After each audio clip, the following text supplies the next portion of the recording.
Hi Year 6, it is Mrs. Holmes here again, ready for another chapter reading video. So I want you to get cozy, get your slippers on, get yourself a drink, and we will start to read chapter 8. So chapter 8 is called Why Grandmother Stormed Out.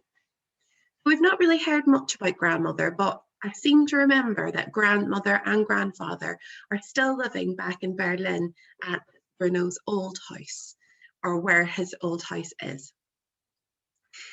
Two people Bruno missed most of all from home were grandfather and grandmother. They lived together in a small flat near the fruit and vegetable stalls, and around the time that Bruno moved to Outwith, grandfather was almost 73 years old, which, as far as Bruno was concerned, made him just about the oldest man in the world.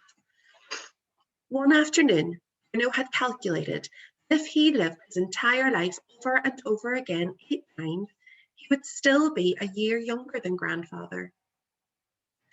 Grandfather had spent his entire life running a restaurant in the centre of town, and one of his employees was the father of Bruno's friend Martin, who worked there as a chef.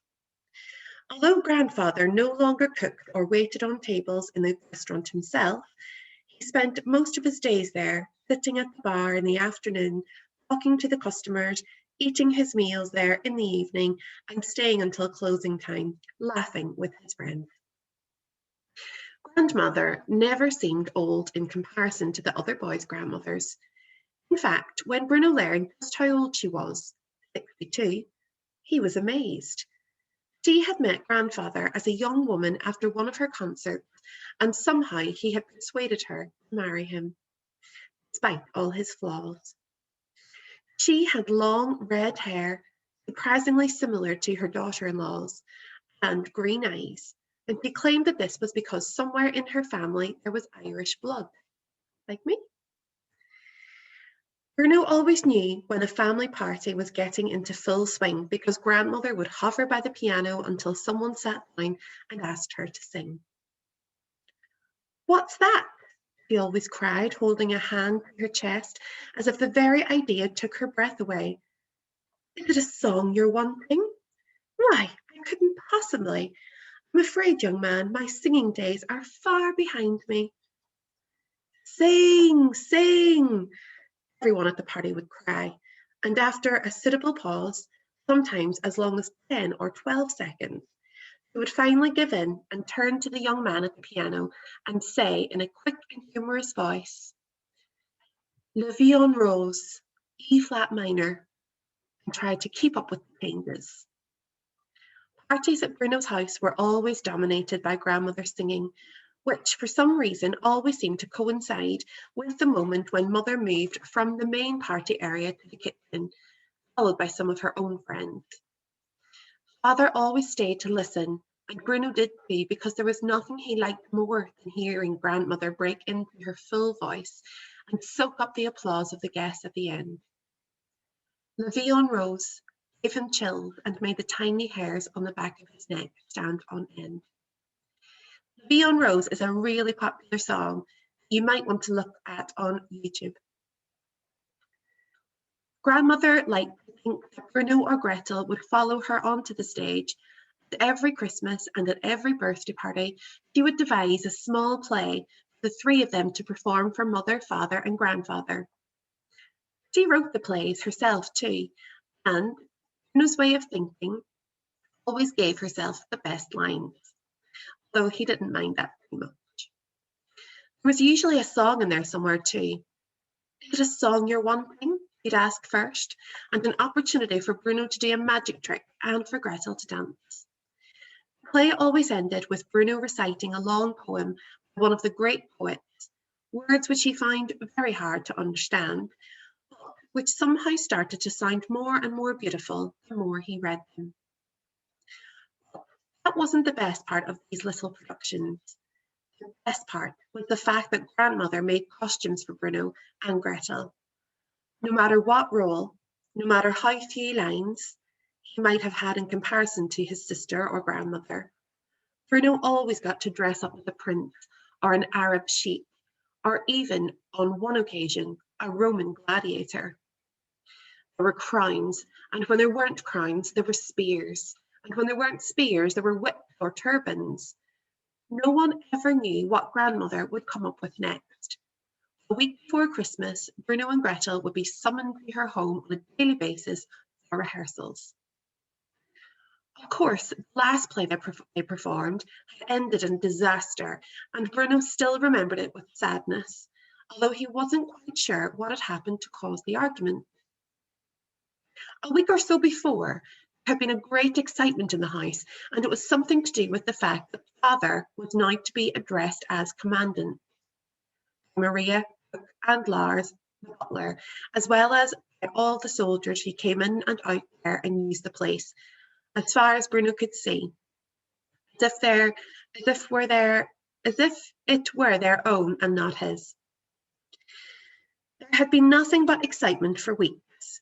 First, Fury and the beautiful blonde woman who had come to dinner, which had brought the whole house to a standstill, and then it was this new business of calling Father Commandant. Mother had told Bruno to congratulate Father, and he had done so, although if he was honest with himself, which he always tried to be, he wasn't entirely sure what he was congratulating him for. On Christmas Day, Father wore his brand new uniform, the starched and pressed one that he wore every day now, and the whole family applauded when he first appeared in it. It really was something special. Compared to the other soldiers who came in and out of the house, he stood out, and they seemed to respect him all the more now that he had had it. Mother went up to him and kissed him on the cheek and ran a hand across the front of it, commenting on how fine she thought the fabric was. Bruno was particularly impressed by all the decorations on the uniform. He had been allowed to wear the cap, and he had been allowed to wear the cap for a short period, provided his hands were clean when he put it on. Grandfather was very proud of his son when he saw him in his new uniform. Grandmother was the only one who seemed unimpressed. After dinner had been served, and after she and Gretel and Bruno had performed their latest production, she sat down sadly in one of the armchairs and looked at Father, shaking her head as if he were a huge disappointment to her. "I wonder, is this where I went wrong with you, Ralph?" she said. "I wonder if all the performances I gave you as a boy led you to this, dressing up like a puppet on a string." "Now, Mother," said Father in a tolerant voice, "you know this isn't the time." "Standing there in your uniform," she continued, "as if it makes you something special, not even caring what it means really, what it stands for."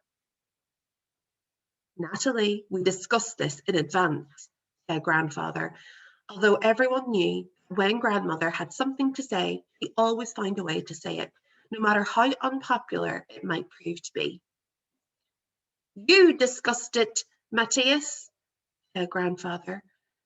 "I was merely the blank wall to whom you addressed your words, as usual." "This is a party, Mother," said Father with a sigh, "and it's Christmas. Let's not spoil things." "I remember when the Great War began," said Grandfather proudly, staring into the fire and shaking his head. "I remember you coming home and tell us how you had joined up, and I was sure you would come to harm." "He did come to your harm," insisted Grandmother. "Take a look at him for your evidence." "And now look at you," continued Grandfather, ignoring her. "It makes me so proud to see you elevated to such a responsible position, helping your country reclaim her pride after all the great wrongs that were done to her, punishments above and beyond." "Oh, will you listen to yourself?" cried Grandmother. "Which one of you is the most foolish, I wonder?" "But Natalie," said Mother, trying to calm the situation down a bit, "don't you think Ralph looks very handsome in his new uniform?" "Handsome?" asked grandmother, leaning forward and staring at her daughter-in-law as if she had lost her reason. Handsome, did you say? You foolish girl. Is that what you consider to be of importance in the world? Looking handsome? Will I look handsome in my ringmaster's costume? Asked Bruno. That was what he had been wearing for the party that night. Red and black outfit of a circus ringmaster. And he had been very proud of himself in it. The moment he spoke, he regretted it. However, for all the adults looked in his and Gretel's direction as if they had forgotten they were there at all. Children upstairs, said Mother quickly, go to your rooms. But we don't want to, protested Gretel. Can't we play down here? No, children, she insisted. Go upstairs and close the door behind you. That's all you soldiers are interested in anyway, Grandmother said, ignoring the children altogether. Looking handsome in your fine uniforms, dressing up and doing the terrible, terrible things you do. It makes me ashamed. But I blame myself, Ralph, not you.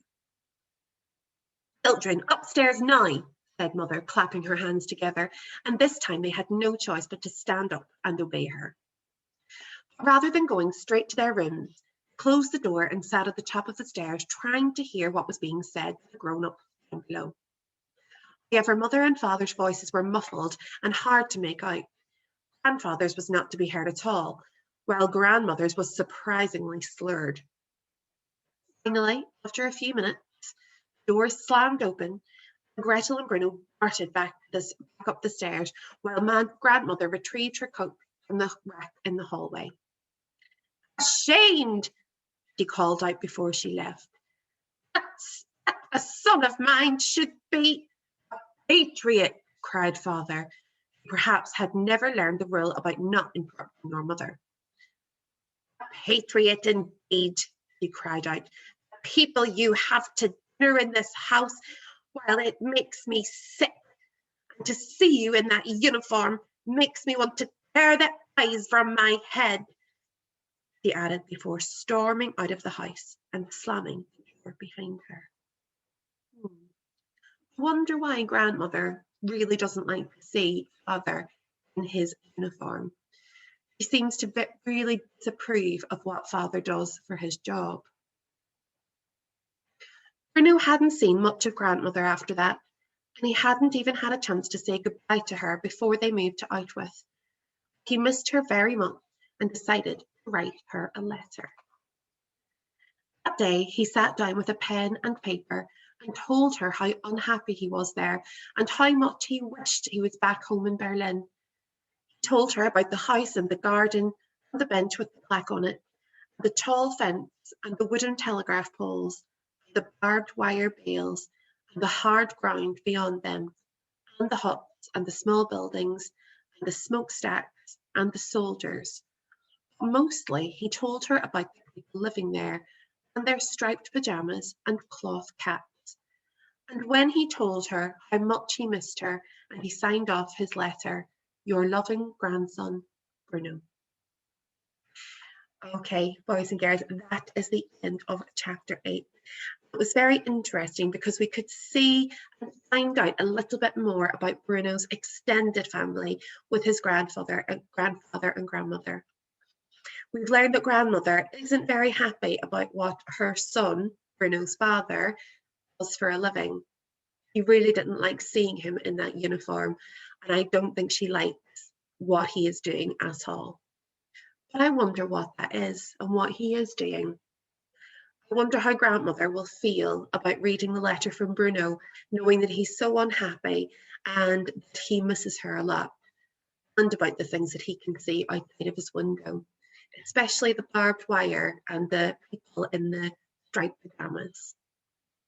Okay, year 6, I really hope you enjoyed that chapter. I will be back very soon bringing you chapter 9, and I think the next chapter is going to be really interesting too. Okay, guys, lots of love and see you very soon. Stay safe.